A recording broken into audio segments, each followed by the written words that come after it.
వాస్తవానికి సాపేక్ష పేదరికం అనేది అభివృద్ధి చెందిన దేశాల్లో ఉంటుంది, డెవలప్డ్ కంట్రీస్లో ఉంటుంది. డెవలప్డ్ కంట్రీస్లో అభివృద్ధి చెందిన దేశాల్లో ఉండే పేదరికం ఇక్కడ సాపేక్ష పేదరికం. సాపేక్ష పేదరికం అంటే సాపేక్ష పేదరికం అంటే అర్థం కనీస అవసరాలు తీరినప్పటికీ ప్రజల జీవన ప్రమాణ స్థాయిలో తేడా ఉంటుంది.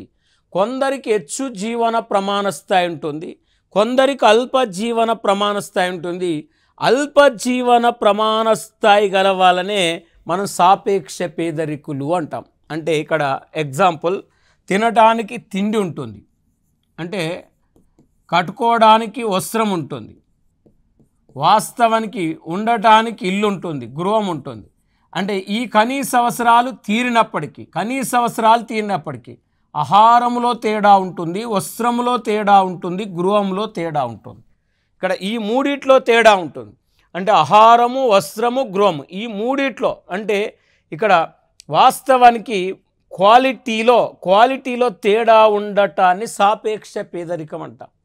అంటే కనీస అవసరాలు తీరినప్పటికీ ప్రజల జీవన ప్రమాణ స్థాయిలో తేడా ఉంటుంది. కొందరికి హెచ్చు జీవన ప్రమాణ స్థాయి ఉంటుంది, కొందరికి అల్ప జీవన ప్రమాణ స్థాయి ఉంటుంది.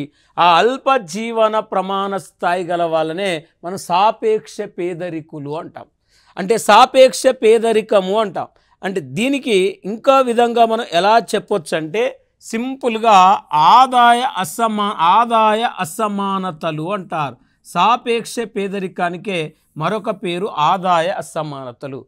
ఆదాయ పంపిణీలోని వ్యత్యాసాలను తెలియజేసే పేదరికానే సాపేక్ష పేదరికము అంటారు.